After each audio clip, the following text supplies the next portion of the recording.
Hey everybody, Las Vegas, Chris here, LVC back. We're going to talk about some NFL. There's a hell of a lot going on. Ted, bring us up to date. First thing that we saw, big news with Matt Ryan. What do you have to say there? Well, first of all, Chris, it's great to be back on with you guys here on the Inside Blitz. And There he is. boy, there's Matt Ryan. He looks familiar. I got a chance to meet him and chat with him at Pebble Beach a couple of years ago. Huge news. To me, it changes so much because Indy wanted a leader. They wanted a good locker room guy. They wanted a guy who still has something left. And Matt Ryan, I think, is a perfect fit for them. The question is, how much does he have left? He's been behind a bad offensive line for the last few years. The team's been awful. They're going through all the changes with the head coach and the offensive coordinators. So now he has a stable situation, and he gets to be a younger, slightly more athletic Phillip Rivers and a lot more of a leader than Carson Wentz with the Colts. What do you think, Ron? I think you've hit most of the key points already. Two things I like about this is, one, it's a similar move to Matt Stafford last year when he went from the Lions to the Rams. Atlanta is rebuilding. Indianapolis wants to win right now. They're in a division that they can get a leg up. It's only really Tennessee up top. And they have a new defensive coordinator. If they play a little bit more press defense, they've added a lot through the draft. Everything you said, Ted, it really points to a great situation for Matt Ryan. We'll see how much he has left in the tank. And I think it's enough to make a deep run. Yeah, and a great offensive line too, huh, Chris?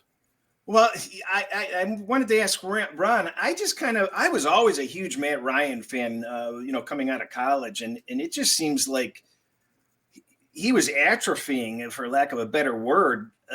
Was it his offensive line or his skills diminished? Do you really have the confidence that he can step in there and do a good job? Yeah, I think this is a situation where we find the definitive answer out to that question.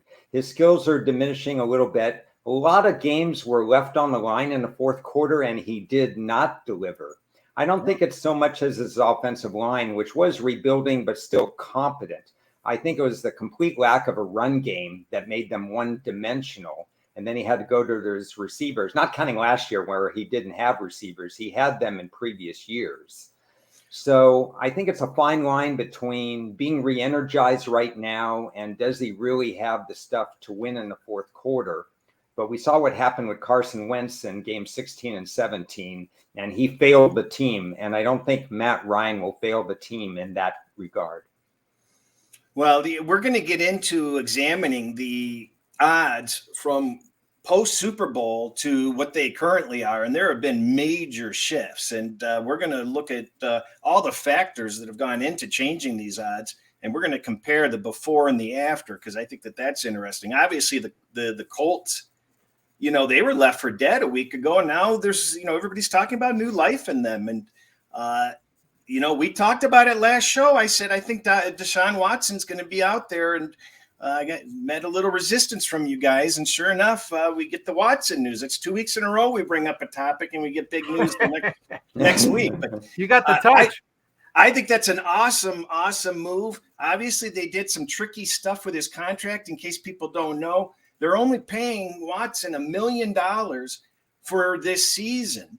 And word on the street, I don't know whether you guys know this or not, but it's quite possible that the league's pissed off at this, because if he does get a suspension, it's not going to cost him any money at the current setup. They may wait to see what happens with these lawsuits and wait to suspend him the following year.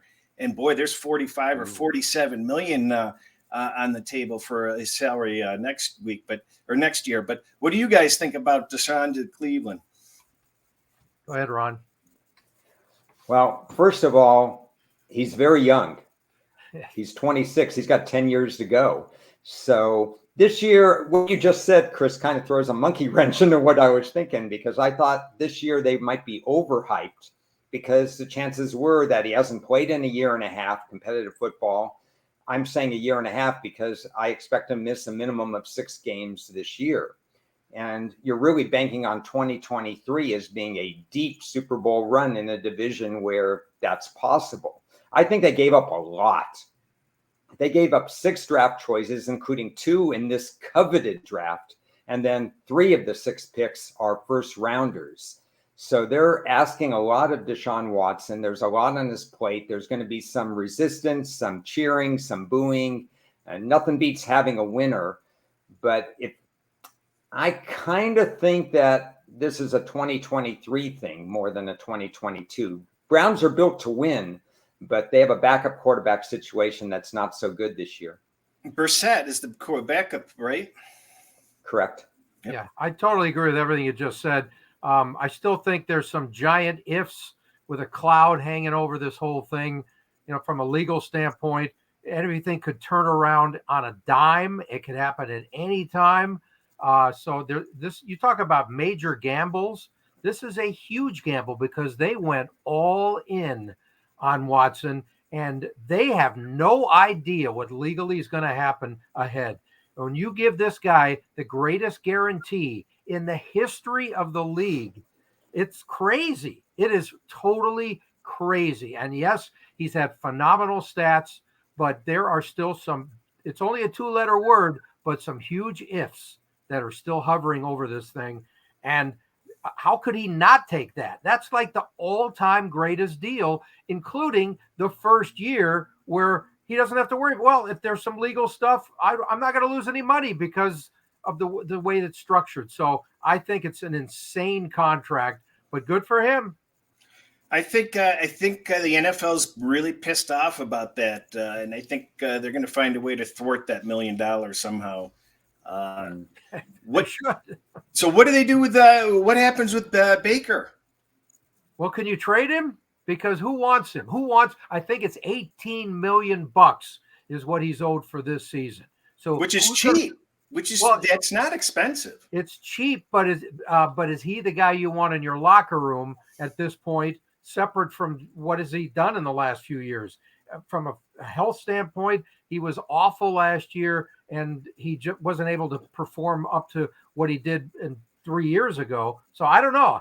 To me, there's very few teams that would be interested, maybe Seattle, but I'm trying to see him and Pete Carroll getting along correctly, and I don't like that fit. No. Well, for me, we just had Matt Ryan traded for a 3rd-round draft pick. And at this point in his career, Matt Ryan, what is he, about 10 years older than Baker Mayfield, but he's still better than Baker Mayfield. Yes. So what exactly are you going to get for Baker Mayfield? 4th? Not much. I don't see it a formula for success. It's a recipe for disaster in Seattle. I think he's in a tough spot. What about Jimmy G? Where does he have a home? Yeah, San Francisco. Yeah, I personally like the 2 quarterback setup, but I'll pose this for you. What about trading him for Darnold? No, I wouldn't touch Darnold right now. I wouldn't be opposed. What I like about Jimmy G is he's one of the few guys that can actually deal with this situation if he stayed in San Francisco. He's a class act. He's great in the locker room. Everybody loves him. He's not going to put up a bunch of crap and a stink in the room. Hey, I should be number 1. I should be this. I should be that. So if he has to stay because they can't find something that's worth the deal for him, it's not a bad move for them. I don't think there's going to be much friction. The question is, can the kid deal with it? Not him. For me, Jimmy G still offers value, but not durability. I know he basically played 15 of the games this past year, but you have to have that second option in mind. Jimmy G is a winning quarterback. He's a high percentage passer. He's generally careful with the ball. He can do things around a decently staffed team. An organization will be lucky to have him, but they do run the risk that he doesn't play all 17 games. So he has to go to a team that has a backup plan. I think Carolina would look at it as an upgrade at quarterback, and Darnold would fit better. My computer's doing goofy things. Looks good. And I think he would make a great backup in San Francisco. Yeah, I think there's a question there with Carolina as well. Even Mayfield might be a decent move to Carolina. potentially whatever. I mean, I think that's an upgrade on what they've done so far. I don't know exactly how he will fit, but and if that trade is actually a logical trade for them, what they're going to give up for it. Yeah. It'll be fascinating. I really don't have any inside information as to where they're going to go or who's interested. Again, it's a reflection on this current quarterback crop that we still keep bringing up names of current quarterbacks as opposed to those that are coming out this year, which may not really give you a lot in the long run. I see Chris is frozen there for a bit, so we have to deal with that. But we're still on, and we can talk. You know, the bottom line to me, Ron, is when it comes to a quarterbacks, what's left is not the high end anyway. And the teams that remain that still need a quarterback, they're not going to be getting somebody elite at this point. So is that an upgrade for them to make a move like Carolina and Seattle? I don't see either team getting a quarterback in the first 10 picks in the draft. I could be wrong because I don't really like their drafting organizations. But if you're Seattle, you're more likely to use the pick at 40 or 41. In fact, I see a scenario where they trade up from 41 to 31 to get ahead of Detroit at 32, but not use that early pick. And for Carolina, they don't have a second round pick or a third round pick. They can't be taking a quarterback and not building the rest of their team. Yeah, but anyway you look at it, if they get a quarterback in their first pick, that guy's probably not going to be the one who's going to take over immediately anyway, right? So you need somebody to start now. Isn't that where Jimmy G or Baker come into play? Absolutely. Hi, Chris, again. We're just we're just chatting about the current quarterbacks and the NFL draft crop. I don't think Seattle will go after these two. I thought they might have gone after a Marcus Mariota as opposed to Jimmy G, or the expectation that Baker Mayfield is going to be somewhere for a lot of years. And we don't know that that's possible anymore. No. We thought it was possible with Carson Wentz in Indianapolis, and that didn't go well. So it's an ever-evolving quarterback room that will be better in 2023 draft than it will in the 2022. But we're not talking just about quarterbacks here. We should talk about some of the stars that have moved on through free agency, because we've seen a number of big moves this free agency. Yeah, Devonta Adams. That stunned a lot of people, except for him, because it sounded like all along, to me, the way I've seen this, the way I've read it, he felt like he just didn't want to play there anymore. He was sort of taking Aaron Rodgers' spot. He didn't like the way the team was dealing with him in the previous year, that they didn't feel they were serious about signing him to a major deal. And he just said, I'm out of here. I don't want to be here. And they traded him. It's that simple. I'll add two thoughts and then throw it to Chris. One is that's his college teammate, Derek Carr, that he gets to play with. And he's wanted to do that. He bought a house right next door to Derek Carr. So he's ready for that. And the other thing is Rodgers is day to day, week to week, year to year. How do we know that if he wanted to stay with Rodgers, that Rodgers will be there next year, 2023? Of course. But isn't that what did I miss on this? I thought it was absolutely bizarre that he left. I mean, is this not an FU to Rodgers? Well, it is. How about his response or lack of during his news conference? He didn't even mention Aaron Rodgers one time. So that's a little weird. I thought they had a good relationship, and maybe they do, but Aaron is Aaron. You never know what you're going to get from him. Talk about week to week or hour by hour, literally. Yeah. So moving on to J.C. Jackson, the Chargers are quietly building a secondary that they haven't had in quite some time. They've got the safety play already. We know how good Derwin James is. And now they take J.C. Jackson, who took over for White in Buffalo when White went down, and really helped Buffalo have the number one pass D. Any thoughts on J.C. Jackson to the Chargers and what that means? Yeah, my thought is that the Chargers are totally doing a great job so far during the offseason. They are really beefing things up. Now, still, the giant question mark, of course, is their special teams, and we'll talk about that forever until they prove differently. But yeah, defensively, they beefed it up beautifully. And I just love everything they're doing. I mean, I'm not so sure their head coach is qualified to be there, and he still has to prove it to me. But separate from that, I love their roster. They're doing all the right things here. They're filling the key holes that they have, and that whole division is just amazing. It's just simply amazing. It leaves me speechless, quite frankly. The competitiveness of where's the weakness in that division? They should have their own network. Just the AFC West should have games of the week, because everybody be watching them. That's for sure. So we go to Von Miller. Just less than 12 months ago, the Bills took a first-round pick and a second-round pick to upgrade their pass rush. And now they're really serious because they had Von Miller, who had almost exactly 1 sack per game with the Rams. And if he replicates that with the Bills, they're much stronger.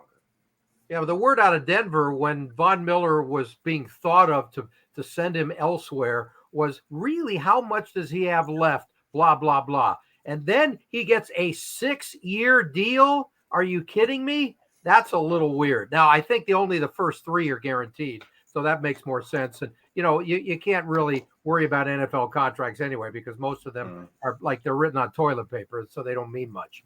But I think he can become the first player to win, get to a fourth team on a Super Bowl or something. There's some key stat.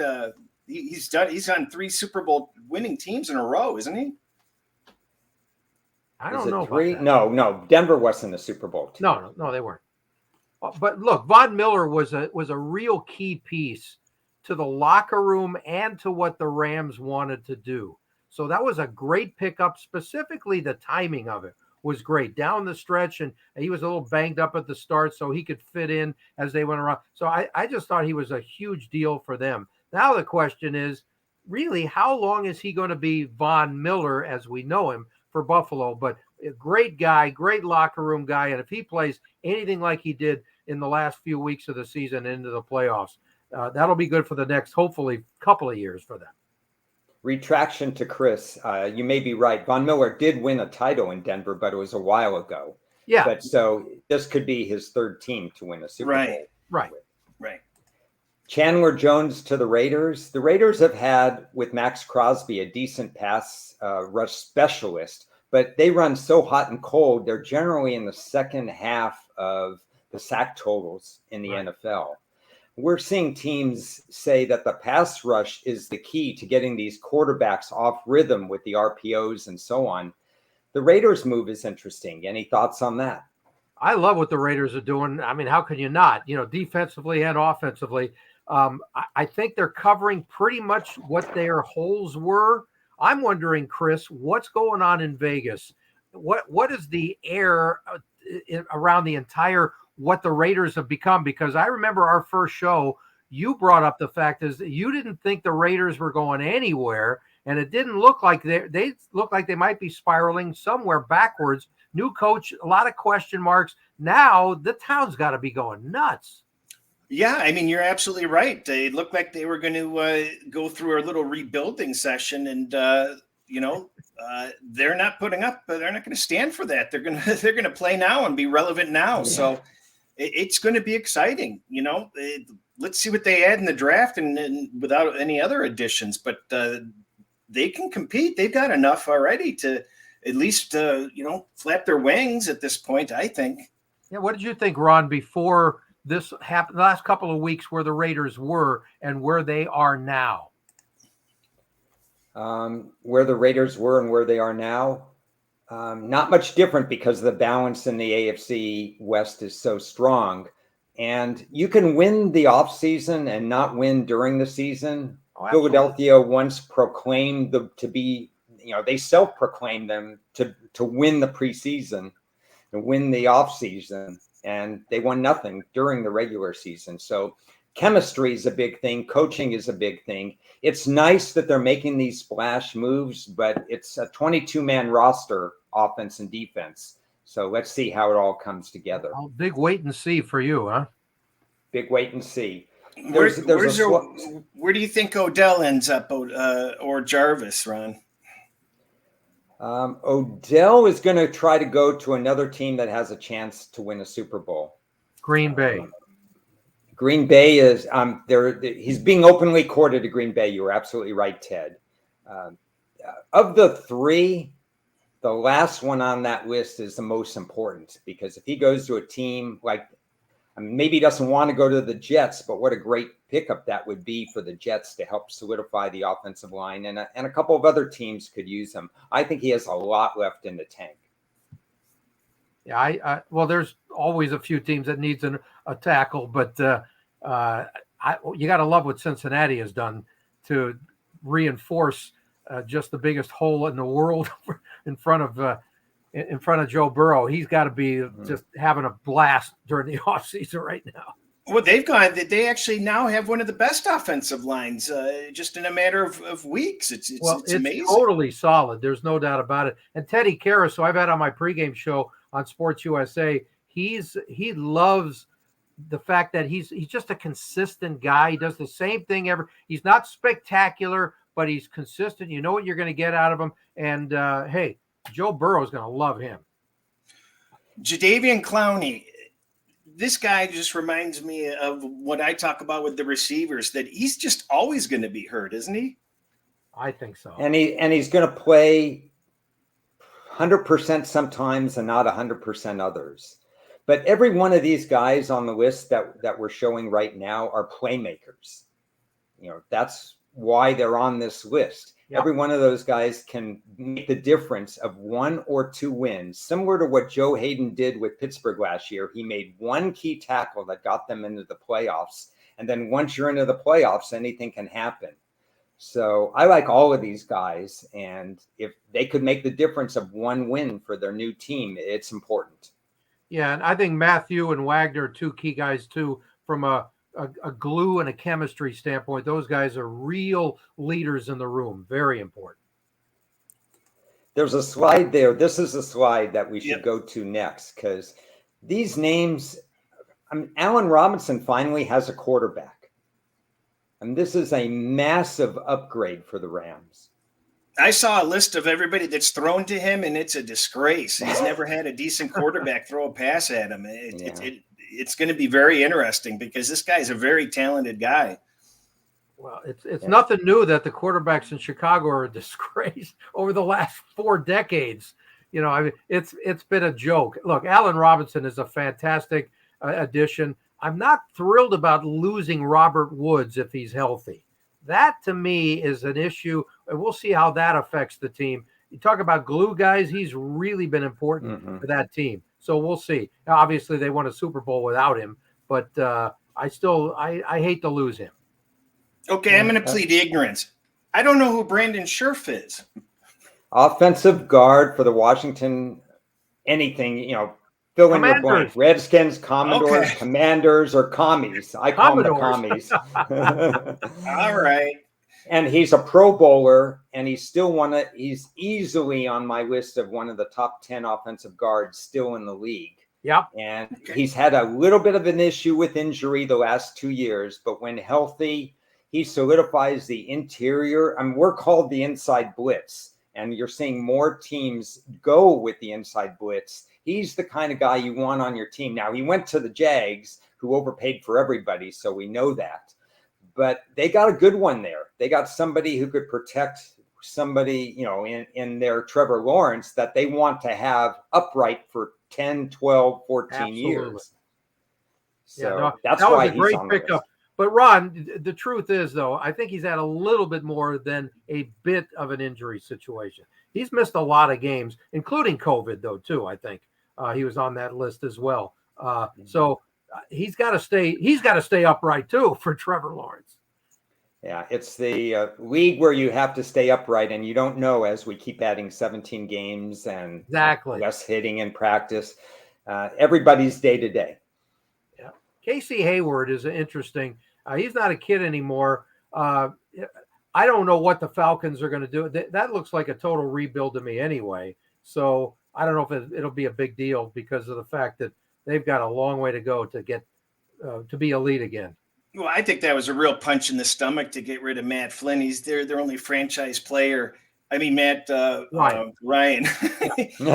There's Good a old name from Matt the Flynn. I past. love him. That's a good reference. Blast from the past. I love that. But that ended up being just a money, a money issue where he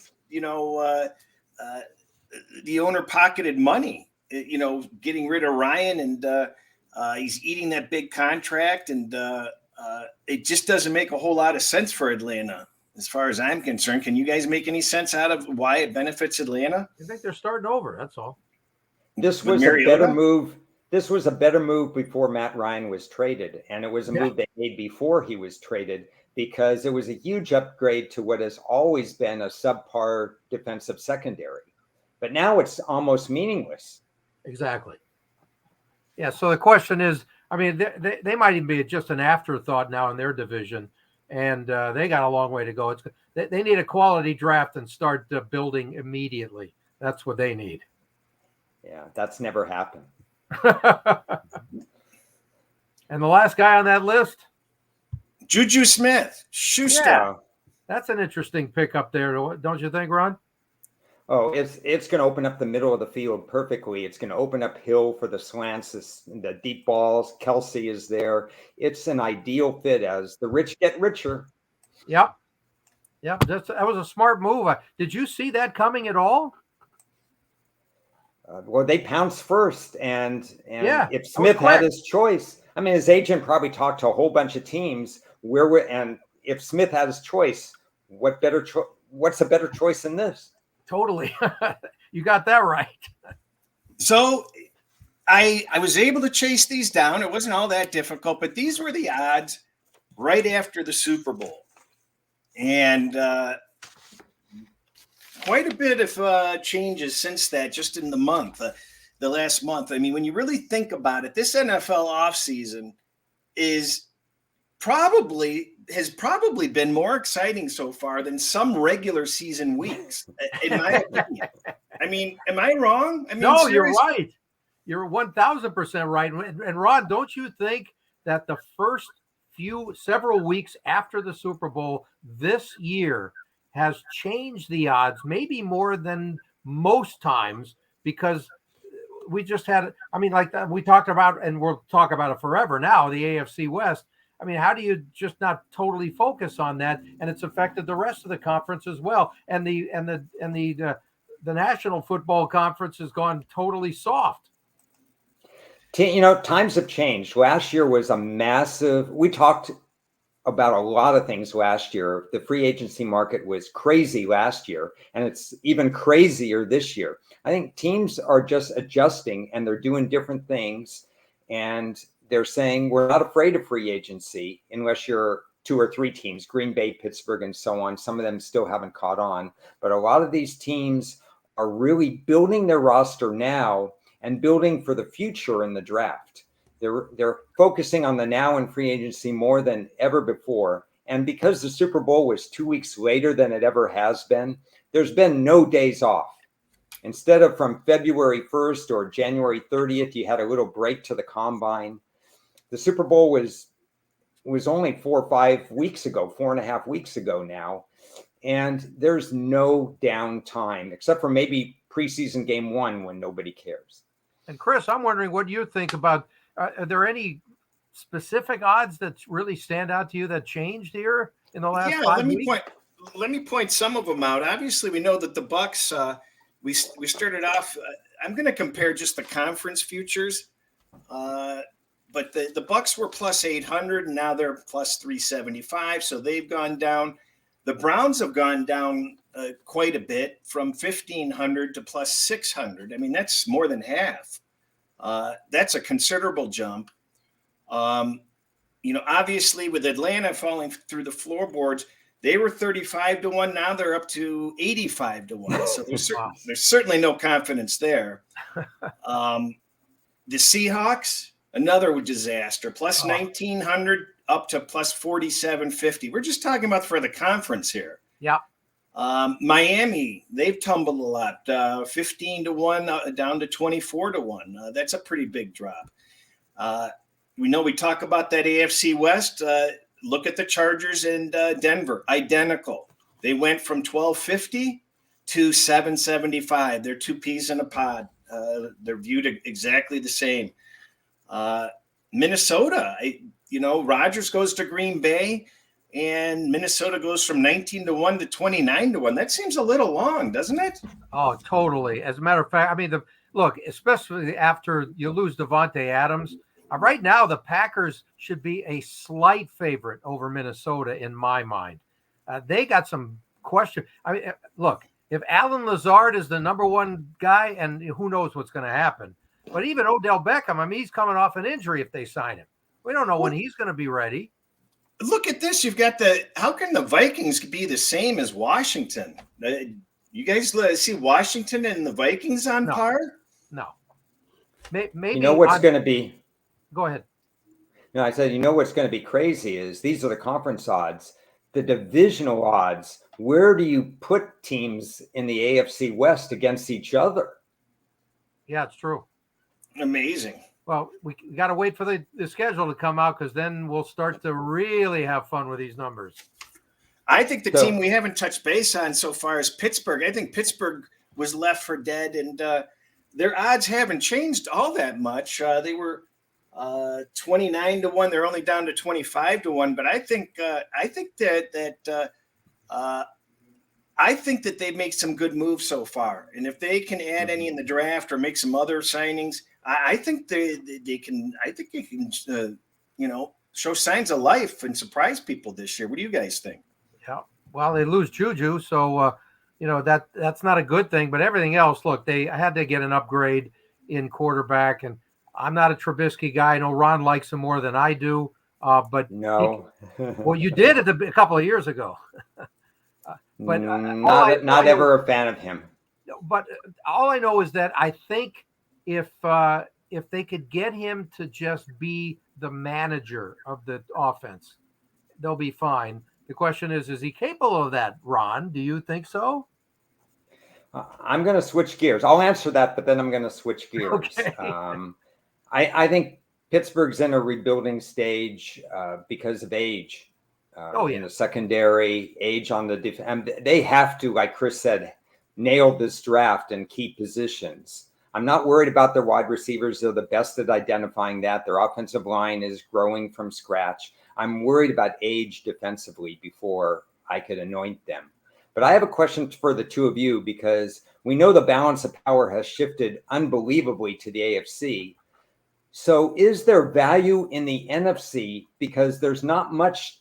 What is there? There's Green Bay with Rodgers, if he stays healthy the whole year and stuff like that. There's Tampa now with Brady. The Rams are going to try to repeat. Is there some other team that's laying in the woods that you see conference odds right now that they don't have that much to beat? If they win their division, get a home game and have two more games, maybe there's a Dallas or somebody else that can sneak in the Minnesota. We just talked about it. That sticks out like a sore thumb, doesn't it? Well, or San Francisco, depending on what their status is at quarterback. But when they're healthy, and they almost have a jinx. I mean, you expect them to lose their running backs by week 3, all of them in the last few years. So who knows? But if they can stay reasonably healthy, and then obviously if Trey Lance can somehow figure out he's in the NFL now, assuming he's going to start the year, I mean, they got a solid roster. Yeah, well, they're only plus 400 to win the conference. You've talked about the Vikings at plus 29. You think that there's that big of a difference? Hell no. No. Well, that's where I'm saying the Vikings have a great value there. I'm not so sure they're good. Well, again, new coach, a few things are new. So we got to see how that works. But they are in just an awful division. And the Packers definitely have come back to the pack somewhat. So I think you nailed it with Minnesota. Yeah, I nailed it with Minnesota. I think you're looking at Rams and Tampa Bay are sticking out right now, but they're not miles above anybody. And then you're going to just have this other level underneath. But there's certainly the power of balance has shifted to the AFCs. How many good quarterbacks do we have in the NFC left? Yeah. 1, A couple. Two. Well, where do you put Kyler Murray in all this? He's disgruntled right now, which is not a good thing. I don't trust their head coach at all. But how about Arizona being the other team? I mean, look, what they did last year when they were on a run, they really were amazing. And I was trying to figure out, where do they find all this stuff from? Because I didn't think they were that good, and then they turned out to be not that good. But maybe Arizona could be in that. We'll give them, they're on the bubble of being the value team. I was going to point them out, so thank you for doing that. That's the only one other than Minnesota where you have double-digit odds that say, wait a second, at one point they were the number 1 seed. Yeah, exactly. So anyway, that's old news now. What is new news is we're going to be moving on to the AFC East recap shortly, and that's an interesting division because it's in flux for sure. It's always been the Patriots, but now it's like I have no idea outside. Is Buffalo the new Patriots? I mean, they look like they're built for the long haul. Yeah, they don't seem to have any weaknesses, and we're going to be getting to each of these divisions in the upcoming weeks.